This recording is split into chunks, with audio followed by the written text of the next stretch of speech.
Hello प्यारे बच्चों, कैसे हैं आप? बेटा, आज हम आपके सामने लेकर आए हैं एक नई सीरीज ऑफ लेक्चर जिसमें हम मैग्नेटिक इफेक्ट ऑफ करंट्स के बारे में या बात करें इलेक्ट्रोमैग्नेटिज्म के बारे में पढ़ेंगे। तो बेटा, आप सभी जुड़े रहें एनालॉग्स क्लासेस से। मैं हूं सुमित मेहता।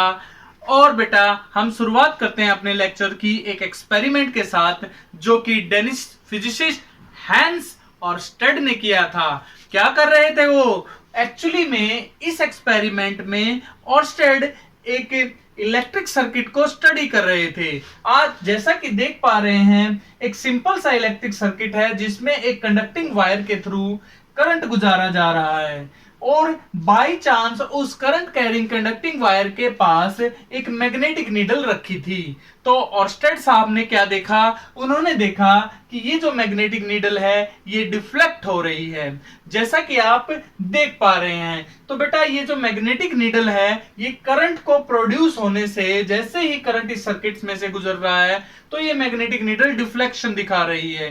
तो इस एक्सपेरिमेंट में उन्होंने कुछ ऑब्जर्वेशंस की। तो मैं उन ऑब्जर्वेशंस के बारे में आपको पहले बताना चाहूंगा। सबसे पहले ऑर्स्टेड ने यह पाया कि जब भी current when current I flows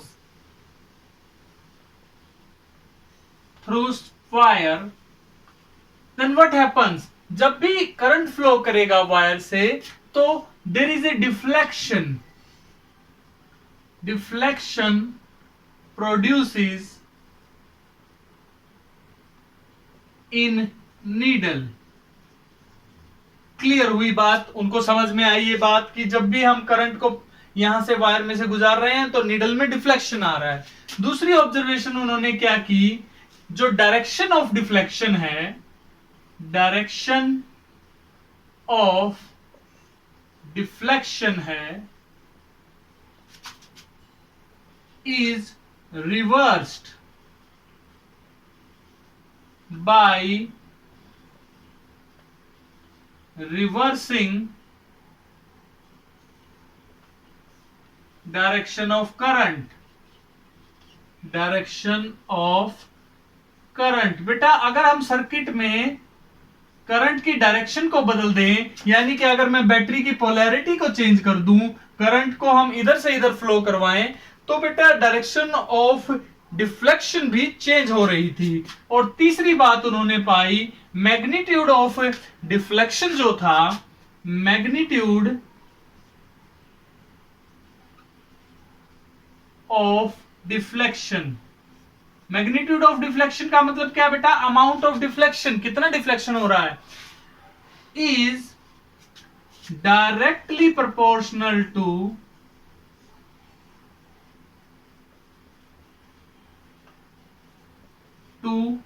amount of current in the circuit। उस सर्किट के अंदर बेटा करंट की मात्रा पर अमाउंट ऑफ डिफ्लेक्शन डिपेंड कर रहा था। अगर हम करंट को बढ़ा रहे थे तो डिफ्लेक्शन जो हो रहा था वो ज्यादा हो रहा था। अगर उन्होंने जब करंट को कम करके देखा तो डिफ्लेक्शन की अमाउंट क्या हो गई? कम हो गई। तो जितना जो डिफ्लेक्शन का मैग्नीट्यूड था वो प्रोपोर्शनली वेरी कर रहा था, किसके बेटा? करंट के। तो इन तीनों ऑब्जर्वेशंस को करने के बाद ऑर्स्टेड एक नतीजे पर पहुंचे, और वो नतीजा क्या था कि जब भी किसी वायर में से, कंडक्टिंग वायर में से करंट को क्या किया जाता बेटा? पास किया जाता है, तो उसके सराउंड में एक ऐसा अक्षेत्र बन जाता है, स्पेस क्रिएट हो जाता है जिसमें मैग्नेटिज्म आ जाता है, यानी कि वहां पर मैग्नेटिक फील्ड प्रोड्यूस हो जाती है। यानी कि हम ये क्या कह रहे हैं कि whenever we take a current carrying conductor, then a space produces around current carrying wire. ठीक है, और उस स्पेस का नाम रखा उन्होंने मैग्नेटिक फील्ड। ठीक है, which is actually responsible for the deflection of the needle. इस मैग्नेटिक नीडल के डिफ्लेक्शन के लिए जो रिस्पॉन्सिबल है वो ये space around the current carrying wire है, ठीक है, in which when the needle is placed it will experience a magnetic force, ठीक है। तो यहां पर ये नीडल जो मैग्नेटिक फोर्स महसूस कर पा रही है वो किसके कारण है यहां पर बेटा, वो है मैग्नेटिक फील्ड के कारण। तो आपको समझ में आया यहां से, जैसा कि आप भी समझ पा रहे हैं और स्टड को भी ये समझ में आया कि करंट कैरिंग वायर के चारों तरफ हमेशा एक स्पेस क्रिएट हो जाता है जिसका नाम है मैग्नेटिक फील्ड, ठीक है। और उस मैग्नेटिक फील्ड में अगर हम कंपास नीडल को लेकर आते हैं तो वो डेफिनेटली डिफ्लेक्शन शो करेगी, ठीक है। और डिफ्लेक्शन की अमाउंट क्या होगी, डिफ्लेक्शन की डायरेक्शन क्या होगी, वो यहां पर ऑब्जर्वेशन से निकल कर आई। तो इन ऑब्जर्वेशंस को करने के बाद जो डायरेक्शन ऑफ डिफ्लेक्शन थी उसको समझाने के लिए बेटा हमारे पास दो रूल और हैं। देखिए बेटा, पहला रूल है हमारे पास एम्पियर स्विमिंग रूल, ठीक है, कि जो डिफ्लेक्शन प्रोड्यूस हुआ मैग्नेटिक नीडल के अंदर उसकी डायरेक्शन क्या होगी, ठीक है, किस डायरेक्शन में नीडल रोटेट करेगी या डिफ्लेक्ट करेगी। तो उसके लिए जैसा कि आप देख पा रहे हैं यहां पर हमने एक व्यक्ति को एज्यूम किया है जो व्यक्ति तैर रहा है। तो let us consider a man is swimming, ठीक है, इसीलिए इसका नाम है स्विमिंग रूल। तो मान लिया एक व्यक्ति स्विम कर रहा है, ठीक है, और हम मान लेते हैं कि ये जो करंट कैरिंग कंडक्टर है, इस करंट कैरिंग कंडक्टर में जो करंट बह रहा है उसकी डायरेक्शन में व्यक्ति स्विम कर रहा है, ठीक है। तो जो व्यक्ति है वो करंट की डायरेक्शन में तैर रहा है और करंट की डायरेक्शन में तैरते हुए उस व्यक्ति के पैरों से यदि करंट सिर की तरफ जा रहा है तो डायरेक्शन ऑफ करंट भी आपको क्लियर हो रही है कि अगर कोई व्यक्ति करंट कैरिंग वायर में करंट की डायरेक्शन के अंदर तैर रहा है तो बेटा उसके जो हेड की डिफ्लेक्शन मैं शो कर रहा हूं, ये जो सिर है बेटा, इस सिर की जो डिफ्लेक्शन शो हो रही है टुवर्ड्स द लेफ्ट हैंड, तो उसी दिशा में मैग्नेटिक नीडल की डिफ्लेक्शन होगी। फिर से समझिए बेटा, according two ampere swimming rule, if a man is swimming in such A way it is swimming in the direction of current in the wire, then the deflection of head is towards the left hand and it will reflect the deflection of magnetic needle, कि जो सिर की जो deflection है बेटा वो left hand की तरफ होगी और लेफ्ट हैंड की तरफ ही हमारी मैग्नेटिक नीडल की डिफ्लेक्शन होगी, ठीक है। इस रूल को हम एक दूसरे रूल से भी समझ सकते हैं, इनके डिफ्लेक्शन के कंसेप्ट को एक दूसरे रूल से भी समझ सकते हैं जिसका नाम है स्नो रूल। स्नो रूल में क्या है बेटा, देखिए ध्यान से, SNOW, स्नो का मतलब है बेटा साउथ, नॉर्थ एंड वेस्ट, यानी कि अगर हमारी मैग्नेटिक नीडल, ठीक है, इस प्रकार से रखी है कि करंट की डायरेक्शन साउथ से नॉर्थ है और मैग्नेटिक नीडल भी इस नॉर्थ साउथ डायरेक्शन में ऐसे रखी है, ठीक है, along the axis of needle. If the current is flowing along the axis of the needle from south to north, then the deflection of the north pole of the needle will be towards west. क्या कहा बेटा, अगर हमारी जो wire है उसमें current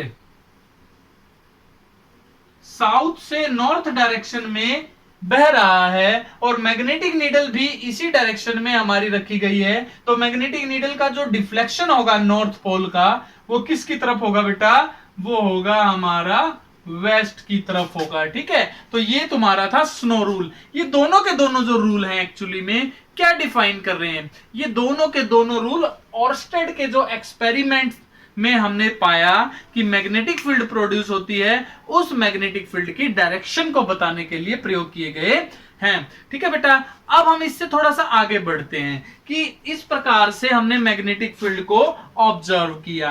अब बेटा अगर हम एक करंट कैरिंग वायर ले लें, ठीक है, अब हम एक करंट कैरिंग वायर ले लेते हैं, तो अब हम उस करंट कैरिंग वायर में मैग्नेटिक फील्ड को रिप्रेजेंट कैसे करेंगे। तो अब हमारा जो टॉपिक रहेगा वो होगा representation of magnetic field line, ठीक है। कोई भी फील्ड होती है उसको आप जानते हैं, इलेक्ट्रिक फील्ड में आपको पढ़ाया गया था कि कोई भी फील्ड है उसको फील्ड लाइन से रिप्रेजेंट किया जाता है।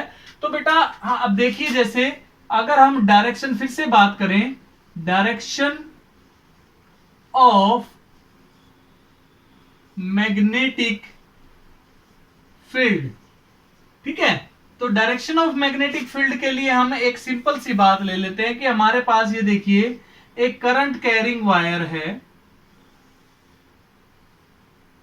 उस करंट कैरिंग वायर में मान लीजिए इस डायरेक्शन में करंट बह रहा है, ठीक है, and that wire is actually hold perpendicular to the plane of paper. ये मान लिया प्लेन ऑफ पेपर है, इसके परपेंडिकुलर ये करंट कैरिंग वायर हमने रख दी और इसमें नीचे से ऊपर की तरफ करंट बह रहा है, ठीक है।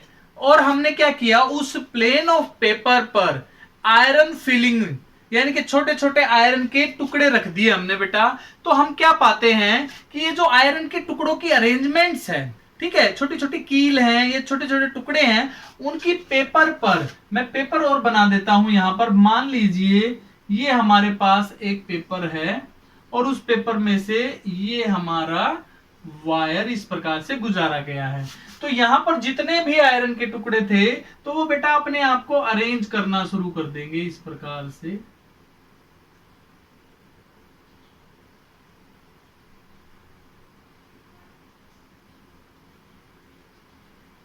तो by seeing the arrangement of iron filings, आप इन अरेंजमेंट्स को देख के पता लगा सकते हैं कि जो फील्ड लाइंस हैं, ठीक है, वो इस करंट कैरिंग कंडक्टर के चारों तरफ सर्कल्स बनाती जाएंगी, ठीक है, और कंसेंट्रिक सर्कल्स होंगे यानी कि जिनका सेंटर सेम होगा, सेंटर सेम होगा लेकिन रेडियस जो रहेंगे वो डिफरेंट होंगे। तो हमने क्या सीखा बेटा, एक करंट कैरिंग वायर के चारों तरफ कंसेंट्रिक सर्कल्स की फॉर्म में क्या सेटअप हो जाता है बेटा, मैग्नेटिक फील्ड सेटअप हो जाती है, जो कि हम देख पा रहे हैं इन द अरेंजमेंट, ठीक है, जो इस अरेंजमेंट में हम देख भी पा रहे हैं। इसके अलावा अगर हम क्या करें, कंपास नीडल को अलग अलग पॉइंट्स पर कंसीडर करें, मान लिया बेटा यहां पर हमने कंपास नीडल रख दी, तो उसकी डायरेक्शन जो होंगी कंपास नीडल की यहां पर अलग होगी,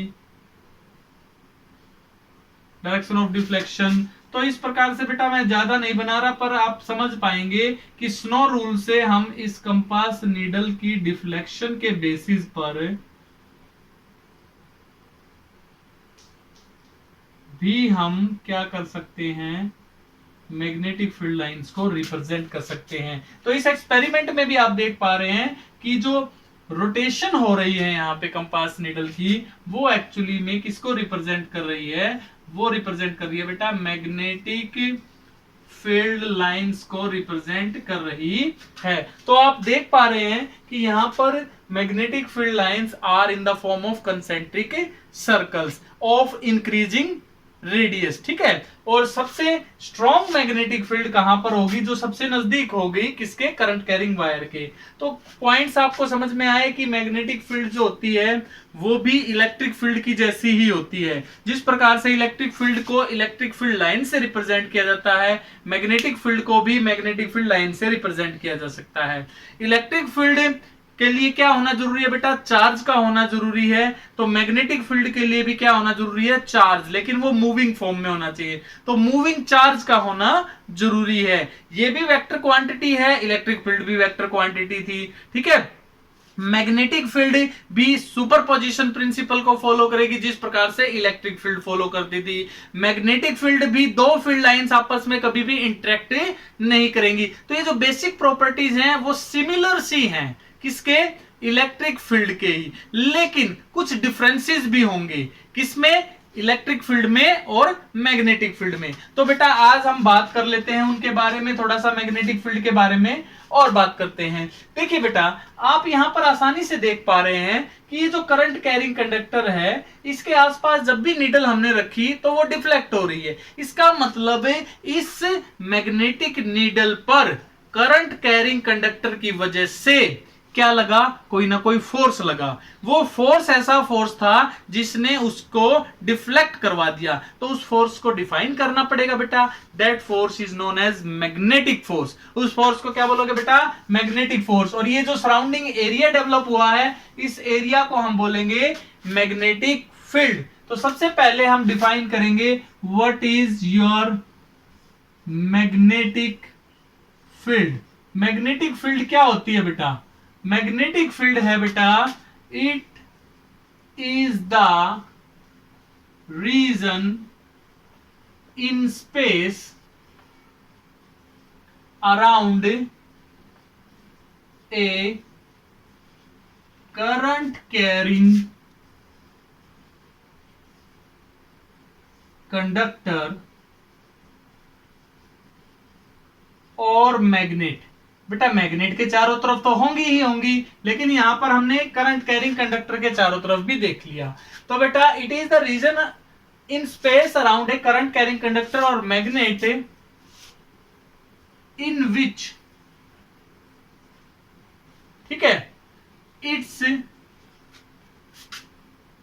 फोर्स कैन बी फेल्ट, ठीक है, बाय मैग्नेटिक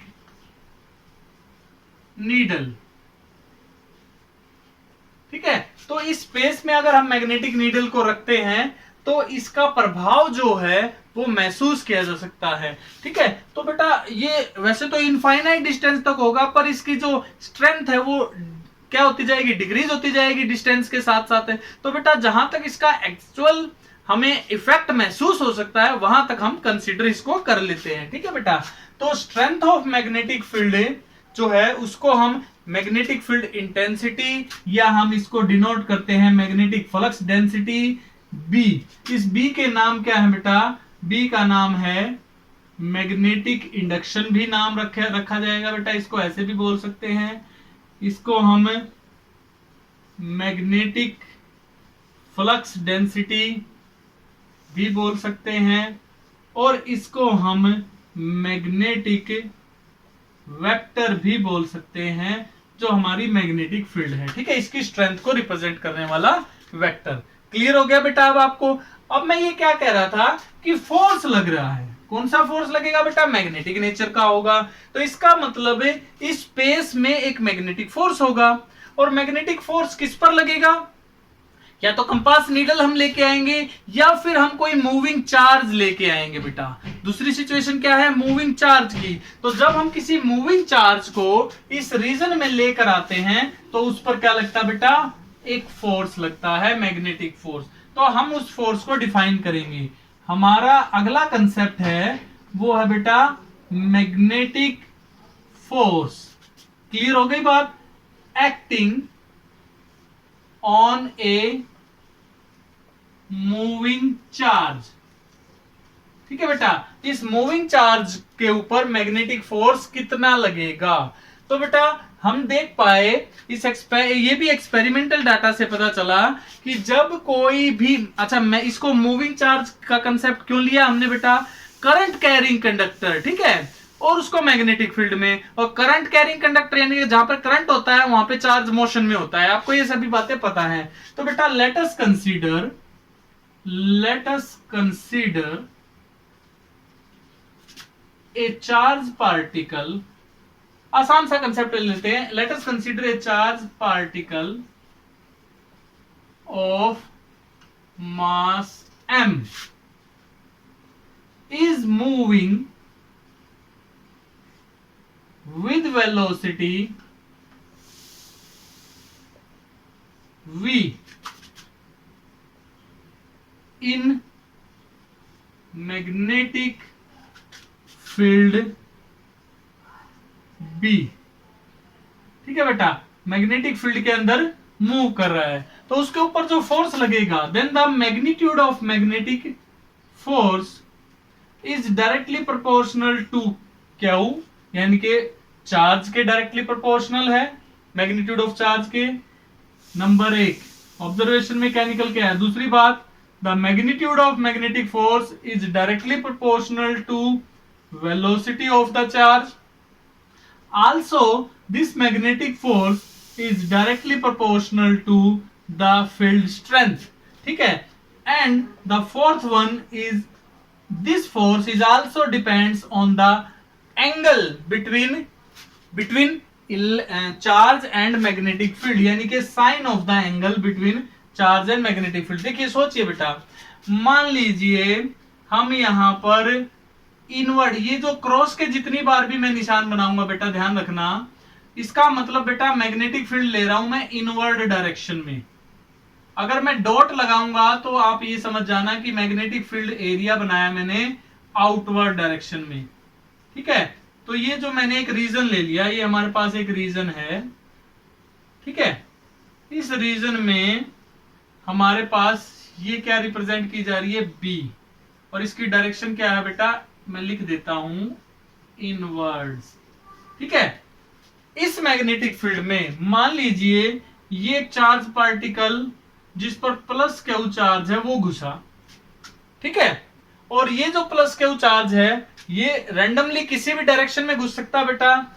तो ये मूव कर रहा है, ये जैसे ही इसके अंदर ऐसे मूव करेगा v वेलोसिटी से, तो हमने पाया रेस्ट में है तब नहीं, जब इसको रख दोगे तब की बात नहीं है, जब ये मूव कर रहा है तो बेटा हमने पाया कि इसके ऊपर, इस चार्ज पार्टिकल के ऊपर क्या लगेगा, एक फोर्स लगेगा। क्या लगेगा, इसके ऊपर एक फोर्स लगेगा, और उस फोर्स को हम कैलकुलेट कर रहे थे तो हमने पाया कि ये जो फोर्स है वो directly proportional to the magnitude of charge.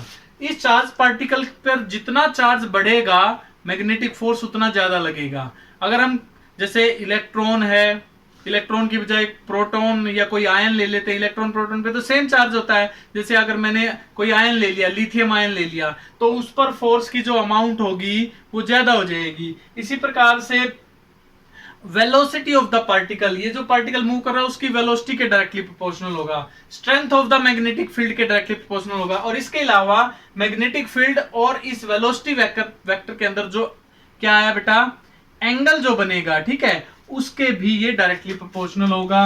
तो यहां से हम निकाल पाएंगे कि जो मैग्नीट्यूड ऑफ फोर्स है वो directly proportional to Q V B sine theta, ठीक है बेटा। यहां पे हम समझ पा रहे हैं कि ये जो मैग्नेटिक फोर्स है ये इन फैक्टर्स पे डिपेंड करता है। तो यहां से बेटा इस प्रोपोर्शनलिटी के निशान को हटाओगे तो इक्वलिटी का निशान आ जाएगा, कांस्टेंट ऑफ प्रोपोर्शनलिटी हम उसको 1 ले लेते हैं। तो हमें पता चला कि when this force is represented in terms of vector form then it comes out to be vb sin theta को v क्रॉस b। यहां से आप क्या सीख पा रहे हैं, ध्यान से देखिए बेटा, ये जो मैग्नेटिक फोर्स है इसका नेचर कैसा है, क्रॉस प्रोडक्ट से रिप्रेजेंट किया जा रहा है। क्रॉस प्रोडक्ट से रिप्रेजेंट करने का मतलब है कर्वी नेचर है बेटा, कर्ल क्रिएट करेगा, रोटेशन क्रिएट करेगा। जब भी कोई वेक्टर क्वांटिटी किससे रिप्रेजेंट की जाती है, क्रॉस प्रोडक्ट से रिप्रेजेंट की जाती है, तो वो हमेशा बेटा रोटेशन को क्रिएट करती है। ये बात ध्यान रखना, आगे हम समझेंगे इसको डिटेल में। तो आप ये समझ पा रहे हैं कि ये जो फोर्स है, ये जो मैग्नेटिक फोर्स है F M, that is perpendicular to the plane containing both V and B। ये बात आपको समझ में आनी चाहिए कि इस फॉर्मूले से हमें पता चला कि ये जो मैग्नेटिक फोर्स लगेगा वो इस प्रकार से लगेगा कि ये मूविंग चार्ज और मैग्नेटिक फील्ड दोनों जिस प्लेन में है उसके परपेंडिकुलर लगेगा।